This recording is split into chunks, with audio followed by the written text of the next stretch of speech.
Bonjour à tous et toutes, ravi de vous retrouver. Je vous fais une petite vidéo pour vous expliquer les dessous du monde de l'édition. Maintenant que je suis auteur, j'ai découvert un univers que je ne connaissais absolument pas.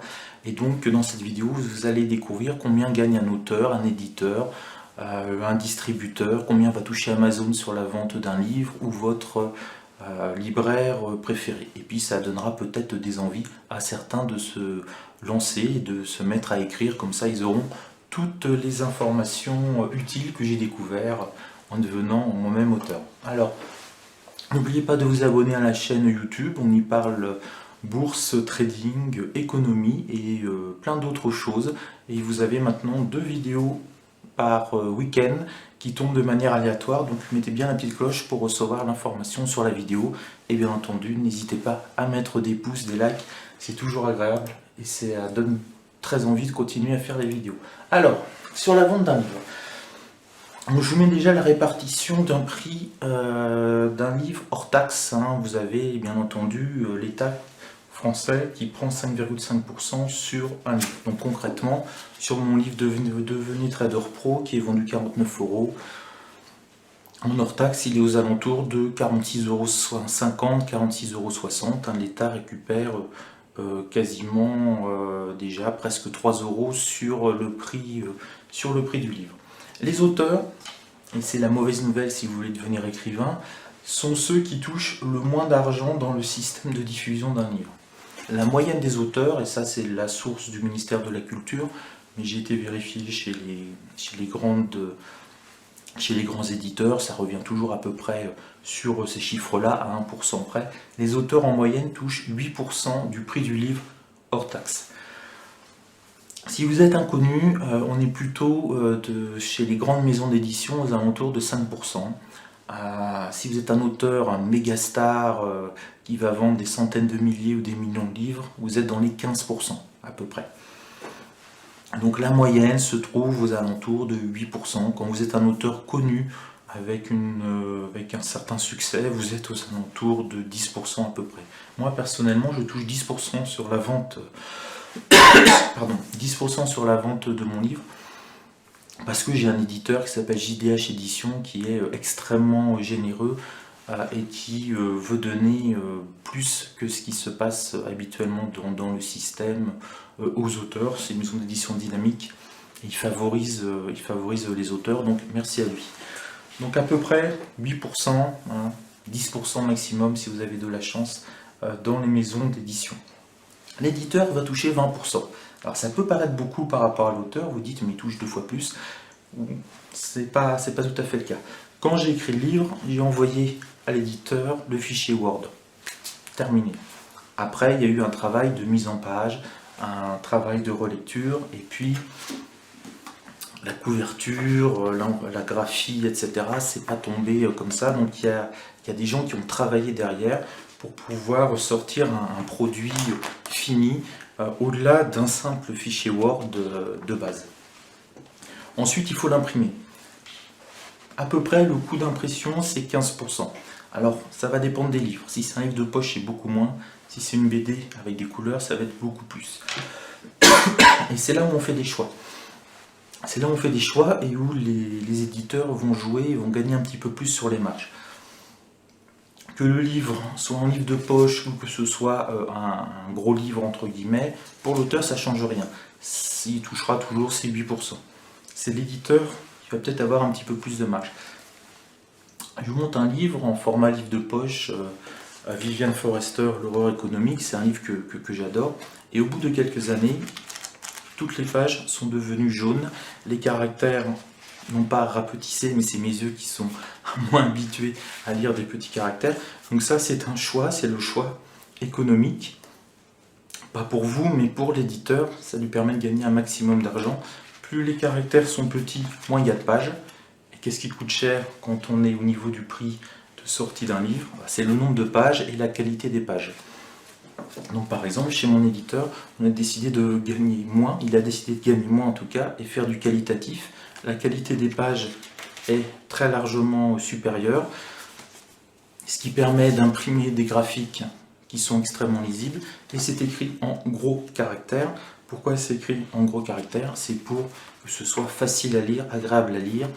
Quand on arrive à 40, 50 ans, 60 ans, j'ai des gens qui m'ont écrit en me remerciant, enfin un livre que l'on peut lire et qui n'est pas écrit en pâte de mouche. Donc le livre fait 440 pages. Si on avait pris un format poche par exemple pour essayer de gagner un peu plus d'argent, on aurait peut-être économisé une centaine de pages et on aurait vendu le livre au même prix, donc on aurait gagné plus d'argent.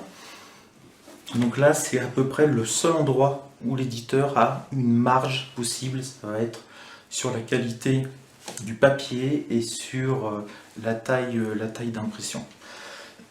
Ensuite, vous avez le distributeur et diffuseur qui touche à peu près 20% du prix du livre. Alors, ça correspond à quoi? Une fois que le livre est imprimé, il doit partir quelque part.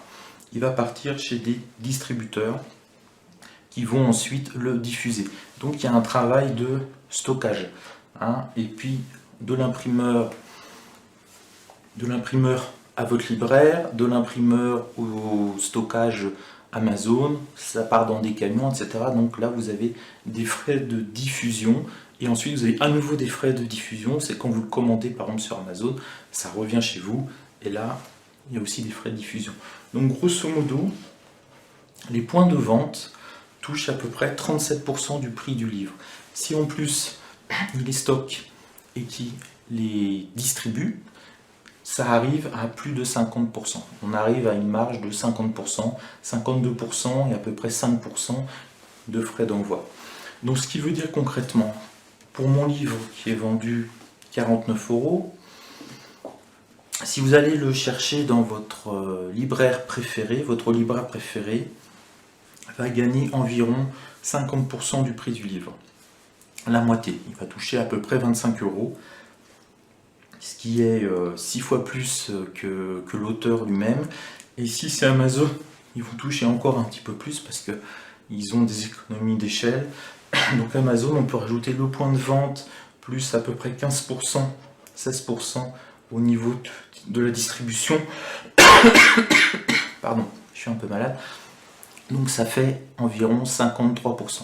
Donc ce qu'il faut retenir dans l'univers du livre, l'auteur gagne environ 8%, l'éditeur a des marges qui tournent une fois qu'il a payé toutes les personnes pour mettre en page le livre, créer les couvertures et tout, il marge entre 12 et 15%. L'imprimeur, ça je ne connais pas la marge de l'imprimeur, c'est 15% du prix du livre, mais il doit peut-être marger à 5 ou 6%, 7, 8, 9, peut-être pas plus. Et les grands gagnants en fait de la vente d'un livre, ça va être votre libraire qui va encaisser plus de la moitié du prix du livre. Alors après, bien entendu, il a des frais, il a son loyer, l'électricité, etc. Mais l'éditeur a aussi des frais, l'auteur a aussi des frais, il paye aussi des impôts derrière. Et voilà, le point de vente. Donc les grands gagnants sur la vente d'un livre, c'est donc Amazon, Fnac et votre libraire qui se partagent à peu près les mêmes sommes. Alors comme c'est optimisé plus pour la Fnac et Amazon et qui jouent sur des gros volumes, ils vont gagner un peu plus. Et donc Amazon peut monter à 55% du prix d'un livre. Donc la prochaine fois que vous allez acheter un livre à 20 €, dites-vous que l'auteur va toucher à peu près 1,50 € et que votre libraire va gagner, et Amazon, entre 10 et 11 € du prix sur le livre. Voilà. Alors, juste un petit aparté.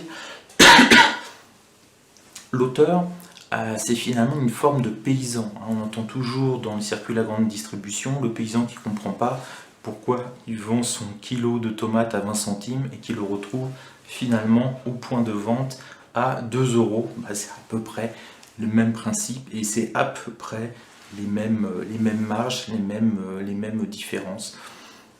Le créateur, entre guillemets, va toucher entre 8 et 10% de son produit. Voilà. Mais c'est pas un scandale, c'est tout à fait normal parce que si j'avais écrit juste mon livre dans mon coin, j'aurais pas pu l'imprimer, j'aurais pas pu le distribuer, et voilà, il n'aurait pas été vendu à des milliers d'exemplaires sur Amazon. Voilà, ça, Amazon a fait office de distributeur, diffuseur et point de vente. Voilà, tout comme un paysan n'aurait peut-être pas pu écouler sa production de tomates si Carrefour ou Auchan ne lui avait pas acheté l'intégralité de sa production. Donc voilà, petite vidéo assez courte, que je vais d'ailleurs raccourcir, sinon je vais m'étouffer devant vous, en espérant qu'elle a pu vous intéresser et que ça vous a fait découvrir un petit peu le monde de l'édition. N'hésitez pas à vous abonner et à mettre des likes sur cette vidéo. Je vous embrasse et je vous dis à demain pour une autre vidéo. Ciao!